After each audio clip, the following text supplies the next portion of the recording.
युद्ध आरंभ।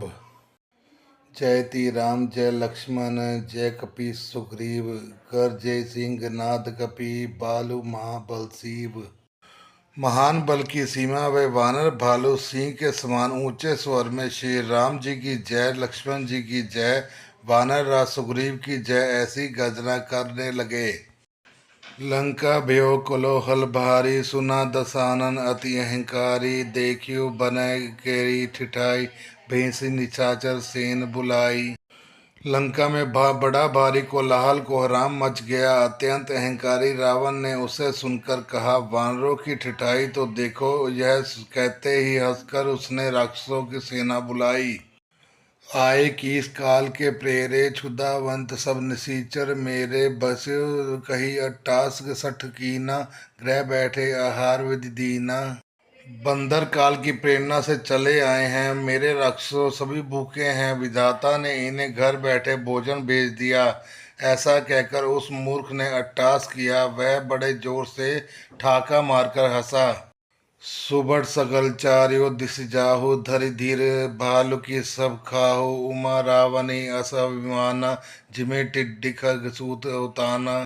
और बोला, हे वीरों सब लोग चारों दिशाओं में जाओ और रीछ वानरों सबको पकड़ पकड़ कर खाओ। शिवजी कहते हैं, हे उमा, राक्षस को ऐसा अभिमान था कि जैसे टिटीरी पक्षी पैर ऊपर गए और करके सोता है, मानो आकाश को थाम लेगा। चले निशाचर आयो मागी गही कर भिंडी पाल बरसागी तोमर मृदुक स्पर्शु प्रचंडा सूल कृपान पारिद विरखंडा। आज्ञा मांगकर और हाथों में उत्तम भिंदी पाल सांगी बरछी तोमर मृदंग प्रचंड फरसे शूल दोधारी तलवार पारिद और पहाड़ों के टुकड़े लेकर राक्षस चले। जिमि अरनो पल निकर निहारी धावे सटखग मास आहारी चोंच भंग दुख तिनि न सूजा तिमि अधाय मन जाद अभूजा। जैसे मूर्ख मांसाहारी पक्षी लाल पत्थरों का समूह देखकर उस पर टूट पड़ते हैं, पत्थरों पर लगने से चोंच टूटने का दुख उन्हें नहीं सूझता, वैसे ही यह बेसमझ राक्षस दौड़े। नाना युद्ध सर चाप धर जातुदान बलबीर कोट कंगूरी चढ़ी गए कोटि कोटि रणधीर। अनेकों प्रकार के अस्त्र शस्त्र और धनुष बाण धारण किए हुए करोड़ों बलवान और रणधीर राक्षस वीर पर कोटे के कंगूरों पर चढ़ गए। कोट कंगूरी सोई कैसे मेरु के श्रृंगनी जनु जन जैसे वैसे बाजे डोल निशान जुझारू सुनि धुनि होई भट्टी मन चारू। वे परकोटे के गंगूरों पर कैसे शोभित हैं हो रहे हैं, मानो सुमेरु के शिखरों पर बादल बैठे हों। जंजारू ढोल और डंके आदि बज रहे हैं, जिनकी ध्वनि सुनकर योद्धाओं के मन में लड़ने का चाव होता है। बाजई भेरी न फीरी अपारा सुनिका दर उर जाहि दरारा देखी जाए कपि के ठट्टा अति विशाल तनु भालु सुभट्टा। अनगिनत नफीरी और भेरी बज रही हैं, जिन्हें सुनकर कायरों के हृदय में दरारें पड़ जाती हैं। उन्होंने जाकर अत्यंत विशाल शरीर वाले महान योद्धा वानर और भालुओं के ठट्ट समूह देखे। धावई गणना अनबट घाटा पर्वत फोरी करी गही बाटा कटकटाई कोटिन भट गरजई दसन ओट काटई अति तरजही। देखा कि वे रीछ वानर दौड़ते हैं, ओगट ऊंची नीची विकट घाटियों को कुछ नहीं गिनते पकड़कर पहाड़ों को फोड़कर रास्ता बना लेते हैं। करोड़ों योद्धा कटकटाते और गरजते हैं, दांतों से होंठ काटते और खूब डबड़ते हैं। उत रावण इत राम दुहाई जयति जयति जय परी लड़ाई निसीचर शिखर सुहू डहावी कूदी धरी कपि फेरी चलावी। उधर रावण की और इधर श्री राम जी की दुहाई बोली जा रही है। जय जय जय की ध्वनि होते ही लड़ाई छिड़ गई। राक्षस पहाड़ों को ढेर के ढेर शिखरों को फेंकते हैं, वानर कूद कर उन्हें पकड़ लेते हैं और वापस उन्हीं की ओर चलाते हैं। धरि कुदर खंड प्रचंड मरकट भालुगढ़ पर डारही झपटी चरण गही पटकी मोहि भजी चलत बहुरी पचारही अति तरल तरुण प्रताप तर पई दम की गुड़ चढ़ी चढ़ी गए कपि भालु चढ़ी बंदरी जहाँ तह राम जसु गावत गए। प्रचंड प्रचंड वानर और भालू पर्वतों के टुकड़े ले लेकर किले पर डालते हैं। वे झपटते हैं और राक्षसों के पैर पकड़कर उन्हें पृथ्वी पर पटक कर भाग चलते हैं और फिर ललकारते हैं। बहुत ही चंचल और बड़े तेजस्वी वानर भालू बड़ी फुर्ती से उछल कर किले पर चढ़ चढ़ गए और जहां तहां महलों में घुसकर श्री राम जी का यश गाने लगे। एकू एकून सीचर गही पुनि कपि चले पराई, ऊपर आपू हेठ भट गिरधरनी पर आई। फिर एक एक राक्षस को पकड़कर वे वानर भाग चले, ऊपर आप और नीचे राक्षस योद्धा। इस प्रकार वे किले से धरती पर आ गिरते हैं।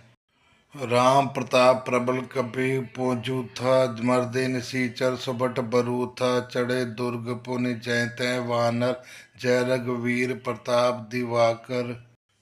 श्री राम जी के प्रताप से प्रबल वानरों के झुंड राक्षस योद्धाओं के समूह मसल रहे हैं। वानर फिर जहां तहां किले पर चढ़ गए और प्रताप में सूर्य के समान श्री रघुवीर की जय बोलने लगे। चले निशाचर निकर पराई, प्रबल पवन जिमि धन समुदाय। हाहाकार भयपुर भारी, रोवे बालक आतुर नारी। राक्षसों के झुंड वैसे ही भाग चले जैसे जोर की हवा चलने पर बादलों के समूह तितर बितर हो जाते हैं। लंका नगरी में बड़ा भारी हाहाकार मच गया। बालक, स्त्रियां और रोगी असमर्थता के कारण रोने लगे। सब मिल देहि रावण गारी, राज करत मृत्युहकारी। निज दल विचल सुनी तहि काना, फेरी सुबट लंकेश रिसाना। सब मिलकर रावण को गालियां देने लगे कि राज्य करते हुए इसने मृत्यु को बुला लिया। रावण ने जब अपनी सेना का विचलित होना कानों से सुना, तब भागते हुए योद्धाओं को लौटकर वह क्रोधित होकर बोला। जो रन विमुख सुना मैं काना, सो मैं हतब कराल कृपाना। सर्वस्व खाई भोग करि नाना, समर भूमि भय बल्लभ प्राणा। मैं जिसे रन में पीठ देकर भागा हुआ अपने कानों से सुनूंगा, उसे स्वयं भयानक दो धारी तलवार से मारूंगा। मेरा यह सब कुछ खाया, भांति भांति के भोग किए और अब रणभूमि में प्राण प्यारे हो गए। उग्र वचन सुनी सकल डेराने, चले क्रोध करि सुबट लजाने। सन्मुख मरण वीर के शोभा, तब तीन तजा प्राण कर लोभा। रावण के उग्र कठोर वचन सुनकर सब वीर डर गए और लज्जित होकर क्रोध करके युद्ध के लिए लौट चले। रण में शत्रु के सन्मुख युद्ध करते हुए मरने में भी वीर की शोभा है, यह सोचकर तब उन्होंने प्राण का लोभ छोड़ दिया। बहुआयुध धर सुबट सब, भिरे पचारी पचारी। व्याकुल किए भालू कपि, पारिधि त्रिशूली मारी। बहुत से अस्त्र शस्त्र धारण किए हुए सब वे ललकार ललकार कर भिड़ने लगे। उन्होंने पारिधों और त्रिशूलों से मार मार कर सब रीछ वानरों को व्याकुल कर दिया। भय आतुर कभी भागत लागे, जपि उमा जीत ही आगे। कऊ कह कहे अंगद हनुमंता, कह नल नीर दुविध बलवंता। शिव जी कहते हैं, वानर भयातुर होकर डर के मारे घबरा कर भागने लगे।